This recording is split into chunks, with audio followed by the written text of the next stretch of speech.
भक्ति की पराकाष्ठा होनी चाहिए जीवन में। जब तक भक्ति उच्चतम शिखर पर नहीं विराजमान, भगवान नहीं मिलते। तो भगवान विश्वनाथ तो राम भद्र के स्वरूप को जान रहे हैं, सच्चिदानंद हैं, क्योंकि भैया उसको ही स्पष्ट दिखाई पड़ेगा जो स्वयं स्पष्ट है। उसको किसी में भ्रम नहीं दिखाई पड़ेगा जो भ्रम से रहित है।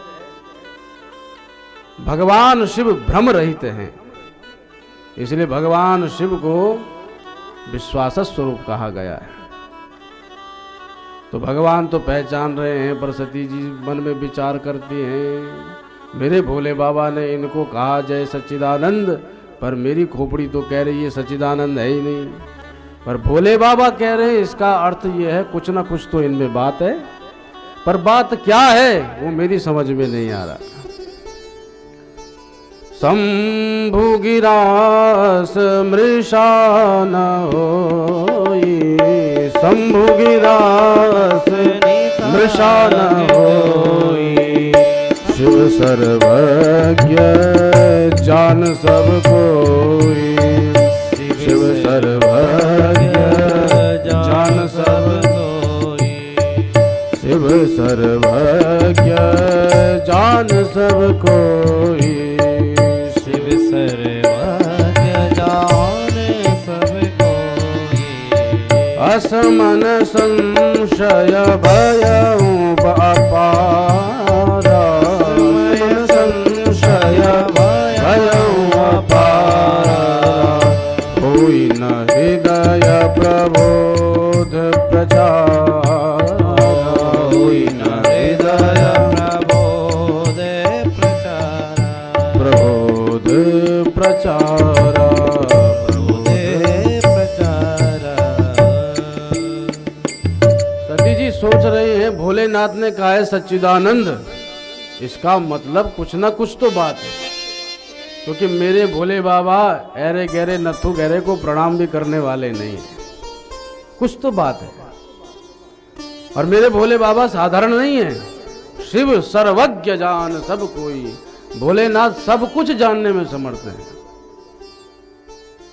पर मेरी बुद्धि तो नहीं कह रही कुछ है इसमें बात। असमन संशय भयं अपारा, बहुत संशय उत्पन्न हो गया, और जहां संशय रूपी बादल गिर अड़ते हैं तो फिर कुछ दिखाई नहीं पड़ता। संशय रूपी बादल जब आ जाते ना तो भगवान सूर्य खड़े हैं नवमंडल में, पर दिखाई देना बंद।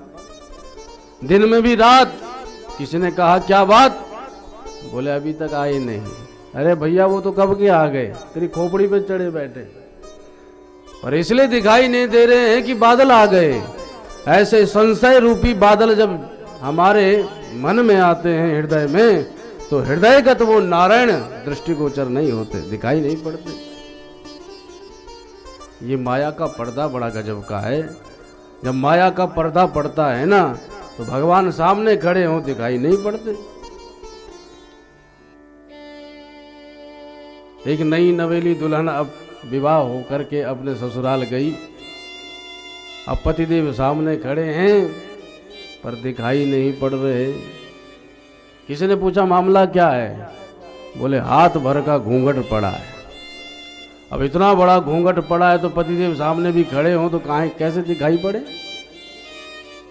तो फिर घूंघट उठाएंगे तभी तो प्रियतम दिखाई पड़ेंगे। तो घूंघट उठाएगा कौन, बोले प्रियतम ही घूंघट उठाते हैं। ऐसे ही भगवान जिस पर रीझ जाते हैं उसका माया रूपी घूंघट उठा देते हैं, और घूंघट उठते ही जीव जगन्नाथ का दर्शन करता है। पर कब, जब भगवान की कृपा होगी। माया से लड़ना भिड़ना हमारे बस की बात नहीं है, हमें तो बस उनका स्मरण करना है। माया तो वो हटाएंगे, क्योंकि उनकी ही बात माया सुनती है, हम जैसे को तो पटक पटक के गिरा देते।